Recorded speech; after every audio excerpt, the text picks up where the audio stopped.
And I was like, okay, I think I need to break up with Hunter and Will. And it's like, it's not you, it's me. Yeah. But as soon as I made that realization, it was like, okay, how do we do this? How do we walk away? And it's like we both were on the loan.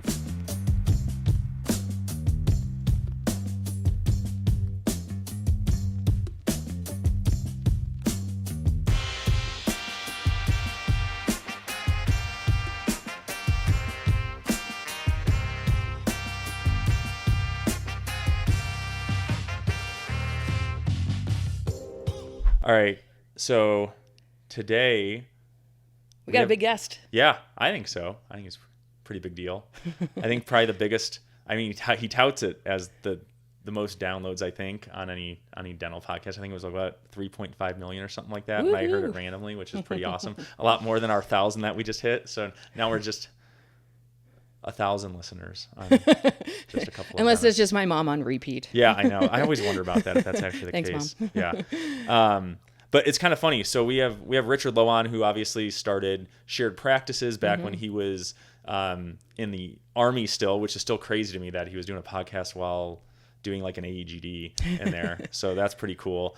But we found out we had like some weird kind of connection. Like we haven't really like hung out in person or anything like that, but we have a lot of weird connections between us and him. So like, first off, he was born in Alberta, in Calgary, and you're from Edmonton. Yeah. So you guys are both Canadian. Yep. He moved to Indiana, which is where I'm from. Oh, geez, yeah. He went to high school, like, I don't know, maybe 10 minutes away from like where my parents live now, in like the suburbs of Indianapolis. Jeez.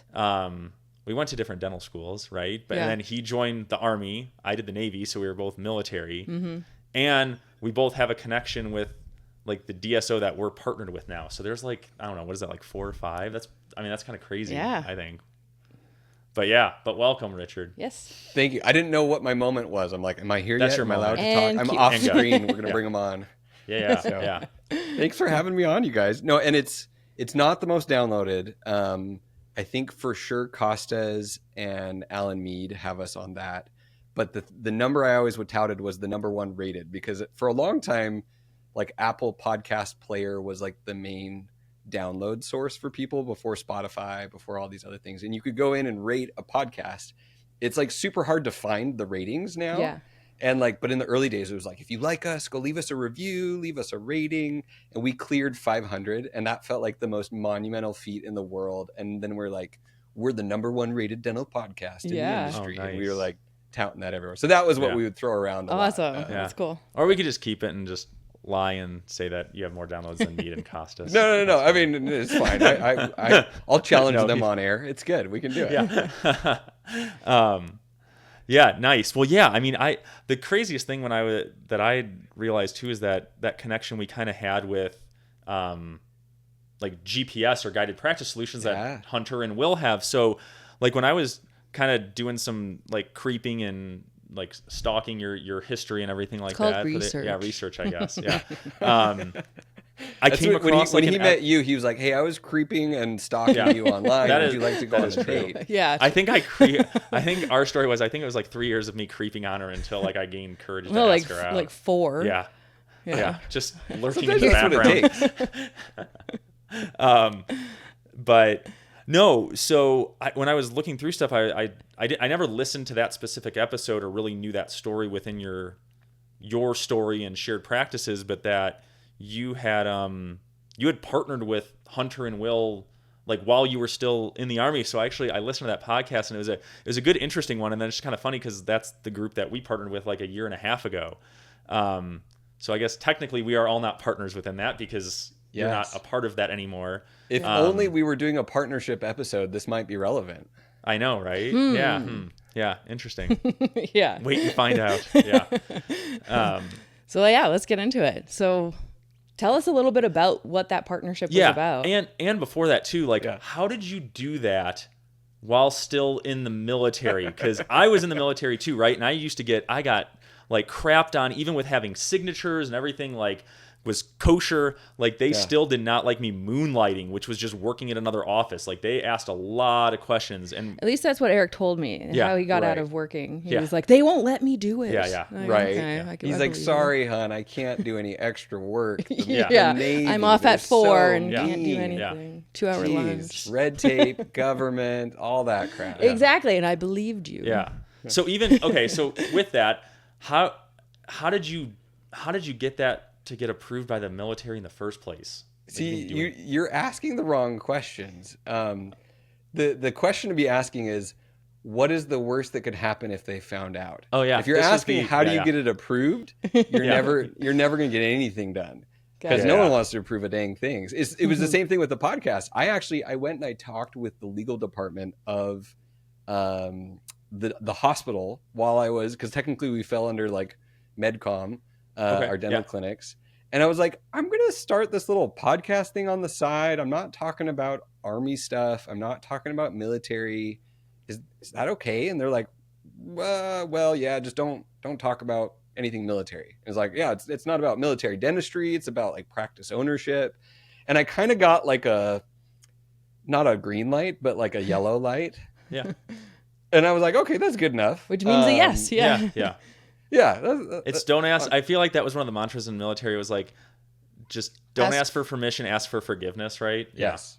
Yeah. Did you guys PCS or move at all when you were active duty? Like, one so I got to another and they paid for it? No. So that was an interesting story. So I initially, like the recruiter told me I was going to go into to California, and I was like, okay, sweet, Southern California, that's cool. And they were like, well, you're going to 29 Palms, which if no one knows here, that's like Palm Desert, but like even more in the desert. Like, so it's middle like of nowhere, Valley, really right? hot. Or no? What'd you say? Is it like Death Valley? I feel like there's somewhere like it's like that similar kind of a concept, right? Like in the desert in California. Okay. So not like near the water or anything. And then I was like, oh, well, I just asked the recruiter, because our recruiter was actually really cool. I was like, if anything comes up in Camp Pendleton, let me know, because that was right on the beach. And so he's like, yeah, that's there. And here's 3-year orders. And I had a 4-year commitment. So I was like, okay, I'll figure out what I'll do the last year. But when I got the orders, they were just 1-year orders. And so I went back to him and I was like, whoa, okay, this is going to be tough for me, because like 1 year just here, like, my wife's a dentist, she's civilian, she's going to try to find a job or a practice. It's going to be really hard for all this. And he was like, okay, let me see if I can extend it. And so I extended it to 3 years, and then I had 1 year left. And that's when I went to them and I was like, I'm not staying in after 4 years. So do you guys want to move me and pay for that? And then I'm going to be out in a year. And they're like, no, we'll just extend you. So like I got super lucky to get 4 years. And but that was me kind of being a little bit of a bitch and just kind of like trying to. No, that is the play. Like you just need a good story, and then you need to whine enough to the right people. And unfortunately, that's the only way you get anything you want in the military, because it works. Definitely military only. Not to your wife. Yeah, right. Yeah. So now that we've learned that the ways to play the military game, right? So going back to your original thing. So tell us a little bit then about your whole situation with the Will and Hunter. Yeah. So a little bit of history right previous to that. So after I did the 2-year AEGD at Fort Hood in Texas, and then I went to Fort Sill, Oklahoma, which it's like butt crack of Oklahoma. There's no one there. Very rural. And my hope was that I was going to get an assistant director teaching position at the 1-year AEGD, because I loved the director. He was a really cool guy. I think he's like a colonel now, Kroll, Kroll, Mike Kroll. And so I was hoping to get that assistant director spot. And then a spot came up in Indianapolis as the officer in charge of a medical recruiting station here in Indianapolis. So the same recruiters that like recruited you to, do the Navy scholarship. Okay. Yeah. The Army has regular recruiting stations that go to like high schools. They also have medical recruiting stations that go to dental schools and medical schools. And they'll cover a whole state or two. Nice. So pretty much any job that could get you out of clinical after that AEGD. It seems like it, yeah. Well, and so I was like, you know what? If we could get back to Indianapolis, because I'm from Indiana. My license was an Indiana license. Okay. And I didn't mind clinical. I actually like clinical dentistry, despite the fact that I just podcast for a living now. like clinical dentistry, I have no problem with. I love extractions. I love root canals, fillings and crowns. I haven't done a filling in like 5 years, so I don't trust myself to prep an MOD. Which is just, I just nick the neighboring teeth and pulp it and then get to do a root canal and extraction. Yeah, that sounds good. Yeah. We'll forward that on to all insurance companies. This spot came up, and it was like the OIC of a medical recruiting station in Indianapolis. And I was like, let's go. So we ended up only being at Fort Sill for 6 months, and they moved us up to Indianapolis in a completely non-clinical role. I also was non-deployable. Like these medical recruiting roles, you're not deployable while you're in it. Oh, that's the golden ticket. That would have been my golden ticket. Yeah. Yeah. I mean, so it was a sweet gig, and I was like, okay, we're near family. I never thought this was possible. I'm not going to deploy, which signing up, I knew deployment was a possibility. I knew that was in the realm of possibility. But then we'd had 2 kids, and it's much less convenient to deploy when you leave your spouse in a lurch and all of that stuff, versus if I'd been single or we'd been early married. And but then I'm like, man, how am I going to keep my hand skills going? And having started shared practices and podcasting about acquisitions, I was like, maybe I could find a practice to buy while I'm there. And started looking, and I told the brokers, I was like, I need a full-time doctor that's coming along with the practice, because I can't practice full-time. I'm in this medical recruiting position. Okay. So that's what I was looking for. I was like, I don't want a seller who's walking away. I want some situation where the doctor comes with the practice and they're looking to sell. And he's like, well, I don't have 1 practice. What about 3? Oh, wow. With doctors baked in. And I was like, okay, that sounds interesting. Yeah. And who's going to lend me $2.5 million how are you going to to buy 3 dental practices? Yeah. So that was the moment I started searching for partners, was after talking with the bank. And the bank was like, screw you. No. Yeah, like, no never way. operated. Oh, yeah. I mean, it's a challenge. Even when we were trying to do our second location, I had to open, like, the one thing we did is Alex owned the first office 100% that we did our first startup. And then the second one, I had to do 100% because we didn't, if any of us were tied to either one, it was going to be a big pain in the butt to get that second loan. So we kind of had to play that game a little bit too. Yeah. So I could imagine trying to do 3 at once. They're like, and this no, guy no has way. no actual like, and you're not even working in the office. Not like, working no in way. a single office. Yeah. That would have been like, tough. Next to no liquidity to my name. Yeah. Like all the red flags. Like literally, I was a bundle of red flags. Yeah. And the banks were just like, money. no, sorry, we're not going to let you buy these practices. Yeah. It's like, how many red stamps can we put on this form to tell him that it's a no-go? Like triple rejected. They just keep and so we had known Hunter and Will super well from season 2 of Shared Practices. They did kind of this amazing 5-part series on acquisitions. They had a way of evaluating practices. A lot of some of our like core teachings and ideas around evaluating acquisition targets, looking at EBITDA, looking at other things, came from some of those episodes with Hunter and Will. And then we iterated and changed things, and we look at things differently because we're looking for, usually people are owner operated acquisitions. They're listening to our podcast. There's less people buying other dental practices for a DSO listening to our podcast.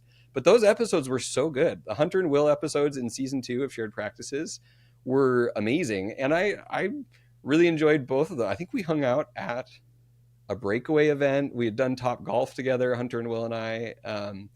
And this was very early on, where GPS had like 12 practices. Okay. Yeah. And when we joined them, they had about, I think they were like high 50s, or we were like around the 60th office. So, but yeah, okay. So these are the early days of them. That's cool. Yeah. So and I brought them these practices, and I was like, what do you guys think of these? It was more like hey, I've got 3 practices and they're not letting me buy stuff. I'm going to be here in Indianapolis. I would love to buy them, but I can't get the financing. And so they looked at them with me, and they're like, those look like good, healthy practices. Like, this is a good deal, a good acquisition target. Like, that'd be great. And would you want to partner on these? And I was like, yeah, let's do it. Yeah. Let's buy them together. Hey, quick break here. If you're enjoying Just a Couple Dentists, don't forget to follow or subscribe wherever you're listening. It's the best way to keep up with new episodes and hear us argue about dumb stuff and complain about dentistry. And trust me, you don't want to miss that. Now back to the show. So that's nice. Kind of where it started. Yeah. Okay. Nice. So that's how you guys got connected. Okay. So then I guess take us a little bit further into that journey. So you're still in the military. You're in Indianapolis. You got like what, a year and a half left maybe? I think like 2.5 years left at that Oh, point. geez, yeah, man, you're a Yeah. hustler. That's all. You were, yeah. Yeah, Um, well, and I would tell people all the time, I'm like, don't buy practices while you're in the military. It doesn't work out, doesn't make sense. You can't practice there. If you deploy, you're screwed.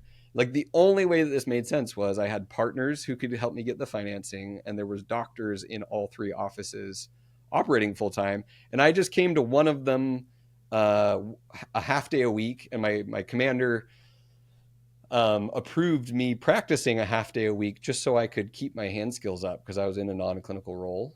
Um, yeah.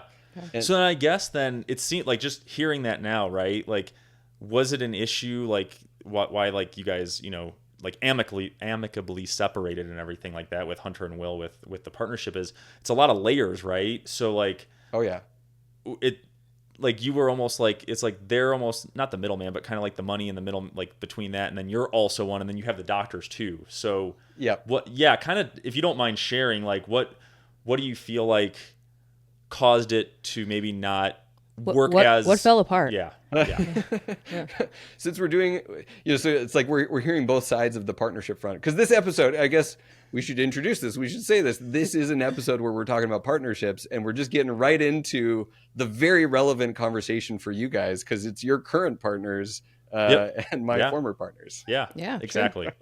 Yeah, right. So that's how it started. And also to ask answer your other question is like, who approved this? I was above board in that I said, hey, I'm finding a practice where I'm going to practice at. The Army or the Navy, they can't stop you from owning an asset. Okay. But they can stop you from practicing in it. So Okay. I was above board with my commanders of like, hey, I'm doing this thing with some partners. I'm just going to practice there like a half day a week to keep my hand skills up. I want you to know what's going on. So everyone knew what was going on, Yeah. but it also, and I was also the weird guy who had a podcast, and they're like, well, he's got a Yeah. podcast, so that helps him recruit, maybe. Like they didn't know what to do with me. Yeah. Which I did end up starting a podcast for the Army Dentistry at Work, which was like aimed at Wow. HPSP students and stuff Oh, like that. yeah, I cool. did that with the Yeah. medical recruiting department. But so then what happened is we bought the practices.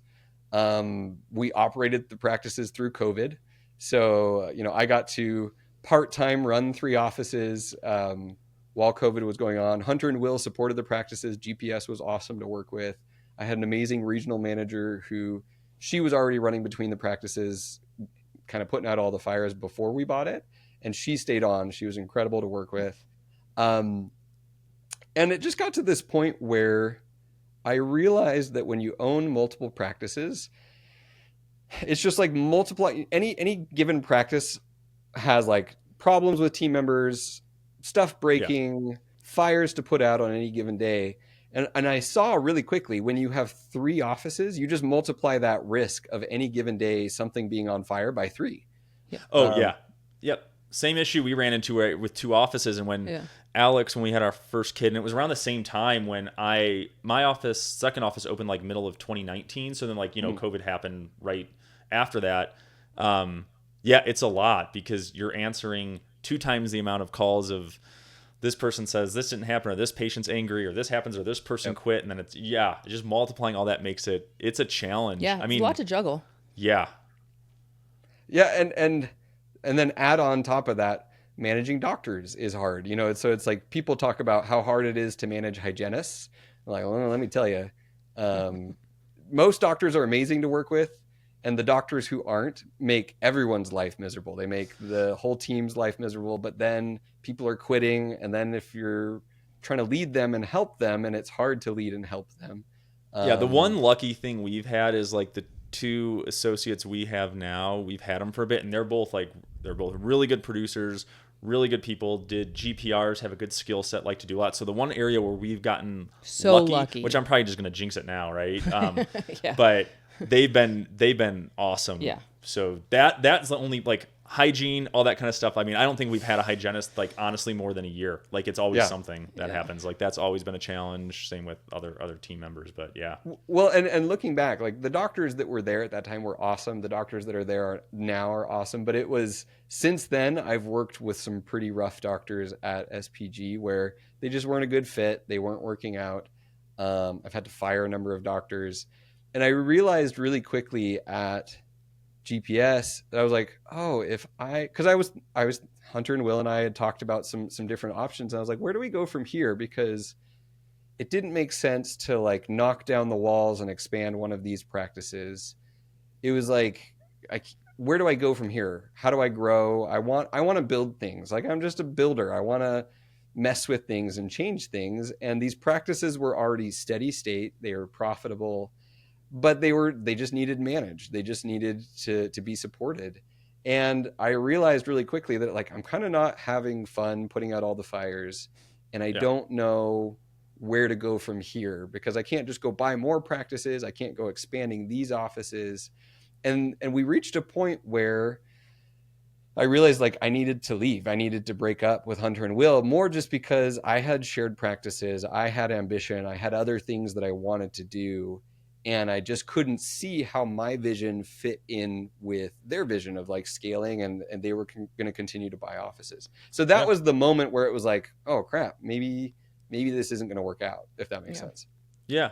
And I mean, I know on our end, like the one thing I've always appreciated, this isn't like an infomercial for who we've partnered with or for Hunter or Will or anything like that. But the one nice thing at least is they've always been like true to who they are. So like when we were working with, possibly partnering with them to afterwards, like no one 180'd and changed, right? Which sometimes, that kind of stuff happens. So that's at least been nice. So yeah, if Hunter's listening to this, or maybe I'll just forward it to him. We can. No, they will be. Hunter and Will, if you're listening to this later, we love you. And I legitimately, like what you just said, I would not have partnered with them in the first place if I didn't know who they were, on camera, off camera, behind the scenes, how they handled things, their integrity. They actually taught me so much about how to be a professional while you're running an organization. And because I would see the problems that would come up, and I'd kind of hear their behind the scenes, like the things that you only would tell each other, but then I'd hear how they kind of worked through things behind the scenes, and then they came with such a professional, patient, kind front back to the doctors and the teams. And even when someone was being a baby and like you wanted to yell at them, they didn't. They had patience. They were there. I know that's true. They're such good operators. There's probably a few times Hunters wanted to yell at me for me bitching about something, and he doesn't. He stays very even keeled. So yes, I totally agree with that. And then this leads to what happens when you start to break up. So this was early on, and it was like, okay, we got in this together. We're like, because how far into this was this? Like, how long were you guys partnered before? Real quick, if you're into what we're talking about and want more, check out my newsletter, Just 2 Minutes. It's the dental blog you can actually read between patients. No fluff, no BS, just straight up tips, stories, and insights to help you level up. You can subscribe over at coupleofdentists.com or just hit the link in our show notes. Now back to the pod. So I bought with them right as we moved here at the end of 2018. So I'd say mid 2019 is when we bought. And I think we broke up late 2021. So like a couple years. Yeah, like 2 years. Yeah. And it kind of came to this point where we were like, what do we do now? And because it was like this, I kind of want to do something else. I'm done. I want to tap out. It was a big decision. In fact, George Hariri, my partner at Shared Practices, he came and stayed with me, and we reached this moment of like, crap, I think I need to walk away. I'm not really meant to run a DSO. I'm not really meant to do this. And I need to break up with Hunter and Will. And it was this huge relief. I remember where we were walking. We were at Eagle Creek. Do you guys know where Eagle Creek is on the west side of Indy? Uh-huh. We're walking around that like bird loop where it's like the mile loop, and George and I were walking. It was like a beautiful fall day in October. And I was like, okay, I think I need to break up with Hunter and Will. And it's like, it's not you, it's me. Yeah. But as soon as I made that realization, it was like, okay, how do we do this? How do we walk away? And it's like, we both were on the loan for these 3 practices. Yeah. Oh yeah, I'm sure like that. I'm excited to hear about this, because this seems like there's a decent amount that you have to unravel. Yeah. And we did not have a prenup, which is, we're talking about partnerships on this episode. My one piece of advice is, in any business partnership, have a really, really good, clear prenup. What is the exact dance that you do if you have to break up? So if you're partnering in like a one-on-one situation or a different situation, like, what does this look like to merge? And what does it look like if this just fundamentally is not working and we've got to break up? What are the options? What are the things that we do? Because no matter what your intentions are when you first partner up, stuff happens, and you might break a leg, you might have a midlife crisis, you might have X, Y, or Z thing. And there needs to be a clear process for what does a breakup look like? Much more than like marriage. It's like, all right, then we got to get an ugly divorce. Avoiding the ugly divorce in business partnerships is all done up front. And we hadn't done any of that work in this partnership, to be clear. So we should also tell all listeners, and for us and for you and your wife, we should all do prenups right now then, after the fact. Yeah. No, not at all. No, we're not. Marriage, you're all in. Business partnerships, you can expect that those probably won't last a lifetime. Yeah. Alex is going to get a document from my attorney on Monday. No, she's already pre-drafted one. That's what you I'm sure. Yeah. She's had it sitting and waiting for you to crack. Knowing her, probably. Yeah. So at this point is when like the discussions began. And I won't go into all the possibilities that we explored, but I'll say that there was about 7 different options of like, how do we carve this up, or how do we divorce, or and like they weren't working for both partners. It was either like they didn't like something or I didn't like something. And how do we refinance the debt, and what do we do here, and the non-competes and all this stuff. What I'm really grateful for is that I didn't go legal, they didn't go legal. Oh, that's nice. Yeah. So we just kept this as a dialogue of like, okay, well, what about this? And it's like, here's the problem with that. Yeah. What about this? And kept going back and forth. And by the end of it, I was the one breaking up. I was the one leaving. And so I was willing, like I just needed to be out. This just wasn't working. I didn't love it. I couldn't see myself staying long-term.